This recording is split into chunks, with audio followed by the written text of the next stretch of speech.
എന്തിലും കുറ്റങ്ങൾ കാണുന്നവരുണ്ട്. എന്ത് കാര്യം ചെയ്താലും അതിൻ്റെ കുറ്റങ്ങൾ മാത്രം കാണുകയും പ്രചരിപ്പിക്കുകയും ചെയ്യുക. ഇത് കേരളത്തിൽ പതിവായി നടക്കുന്ന കാര്യമാണ്. അതിന് മുൻപന്തി നിൽക്കുന്നത് മാധ്യമങ്ങൾ കൂടിയാണ്. ഇപ്പോൾ തന്നെ തുടങ്ങിയിട്ടുണ്ട് ചില മാധ്യമങ്ങൾ.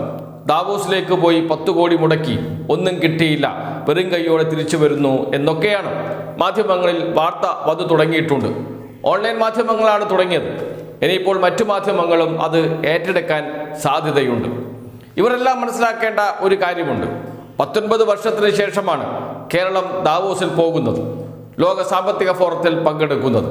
കേരളത്തെക്കുറിച്ച് അവിടെ ആർക്കും വലിയ ധാരണയില്ല എന്ന് പറഞ്ഞത് കേരളത്തിന്റെ മന്ത്രി പി രാജീവ് തന്നെയാണ്.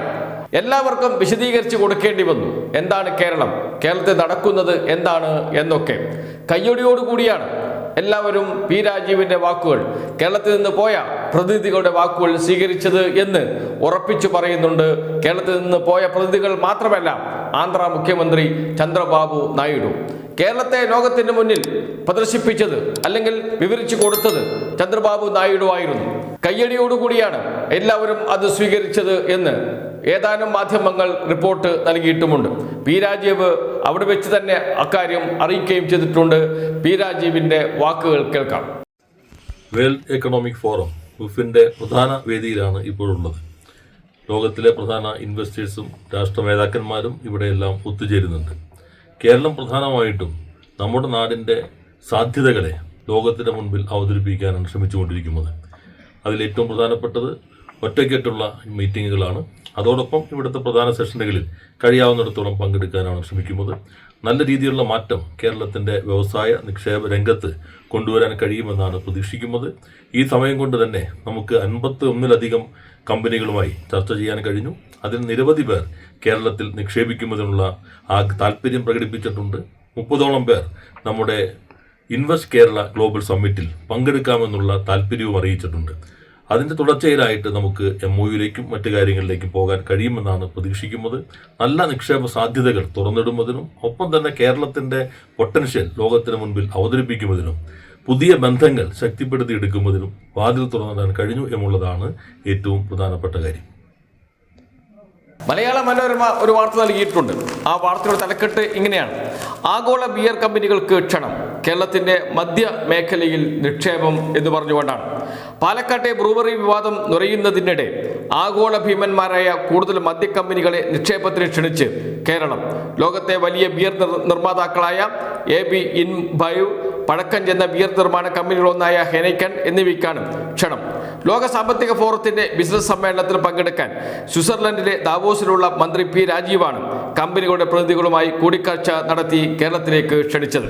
ഇന്ത്യ ഉൾപ്പെടെ 150 രാജ്യങ്ങളിലായി 630 ബിയർ ബ്രാൻഡുകൾ ഇറക്കുന്ന AB InBev ബെൽജിയം ആസ്ഥാനമായ കമ്പനിയാണ്.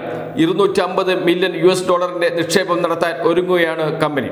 ഈ സാഹചര്യത്തിൽ കേരളത്തിലെ നിക്ഷേപ സാധ്യതയും സഹകരണവുമാണ് മന്ത്രിയുമായി ചർച്ച ചെയ്തത്.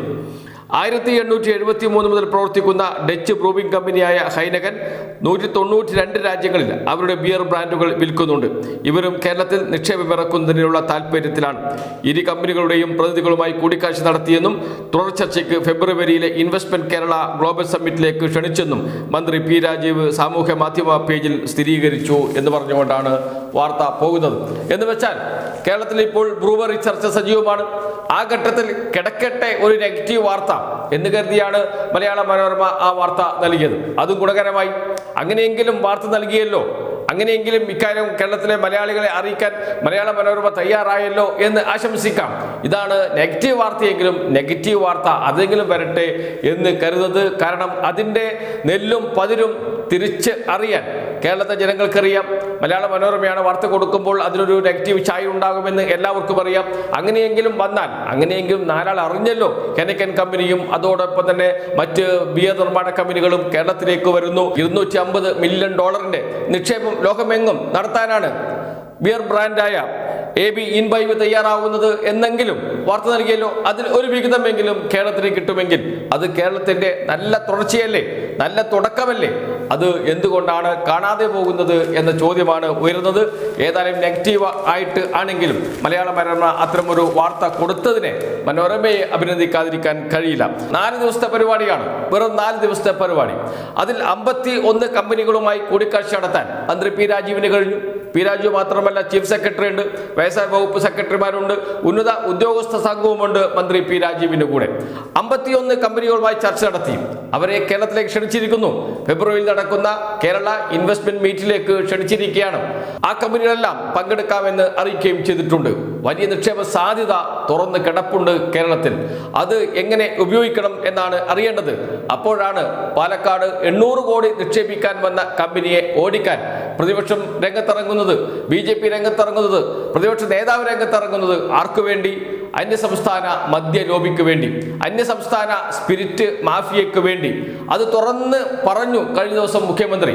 നേരിട്ടല്ലെങ്കിലും കാര്യങ്ങൾ വ്യക്തമാകും വിധത്തിൽ അദ്ദേഹം വിശദീകരിച്ചു. കേരളത്തോട് അല്പമെങ്കിലും താല്പര്യം കാണിക്കണം.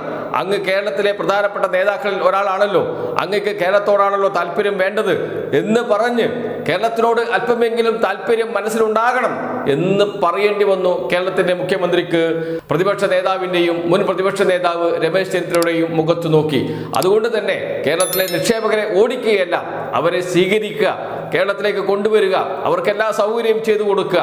കേരളം അങ്ങനെ ഈസ് ഓഫ് ഡൂയിങ് ബിസിനസ്സിൽ 1ാം സ്ഥാനത്ത് എത്തി നിൽക്കുന്ന ഈ കാലത്ത് അത് കൂടുതൽ വരും വർഷങ്ങളിലും 1ാം സ്ഥാനത്ത് തന്നെ നിൽക്കാൻ കഴിയുന്ന രൂപത്തിൽ അത് ഉറപ്പിച്ചു നിർത്തുക, അത് എല്ലാവരും ഒന്നിച്ചു നിൽക്കുക. ഇതാണ് വേണ്ടത്. ആ സമയത്താണ് ബ്രൂവറിയുടെ പേരിൽ കേരളത്തിൽ വന്ന നിക്ഷേപത്തെ ഓടിക്കാൻ 3000 കോടി രൂപയാണ് സ്പിരിറ്റ് കൊണ്ടുവരുന്നതിലൂടെ കേരളത്തിന് നഷ്ടം ഓരോ വർഷവും. അത് കേരളത്തിൽ തന്നെ ചെലവഴിക്കുന്ന രൂപത്തിലേക്ക് മാറ്റിയെടുക്കാൻ കഴിഞ്ഞാൽ അത് കേരളത്തിന്റെ മുഖച്ഛായ തന്നെ മാറ്റും എന്ന കാര്യം സംശയമില്ല. അതിനുപോലും അനുവദിക്കാത്ത നിലപാടാണ് പ്രതിപക്ഷം സ്വീകരിക്കുന്നത്. ആ ഒരു ഘട്ടത്തിലാണ് ദാവോസിൽ നിന്ന് പി രാജീവ് മടങ്ങുന്നത്. കേരളത്തിന്റെ വികസനത്തിന് ഒരു വൻ കുതിച്ചുചാട്ടം നൽകുന്ന കേരള ഇൻവെസ്റ്റ്മെന്റ് മീറ്റ് നടക്കുന്നത്. ഇതെല്ലാം കേരളത്തിന് ഒരു പുതിയ രൂപം നൽകും. കേരളം മാറിക്കൊണ്ടിരിക്കുകയാണ് പുതിയ കാലത്തേക്ക്. അതിനെ തടയാൻ ശ്രമിക്കുന്നവർക്കെതിരെയും കേരളത്തിൽ പ്രതിഷേധം ഉയരേണ്ടതുണ്ട്. മാധ്യമങ്ങൾ നെഗറ്റീവായിട്ട് ആണെങ്കിൽ പോലും ഇത്തരം വാർത്തകൾ നൽകുന്നുണ്ട്. നാളെ അവരിലും മാറ്റമുണ്ടാകുമെന്ന് പ്രതീക്ഷിക്കാം.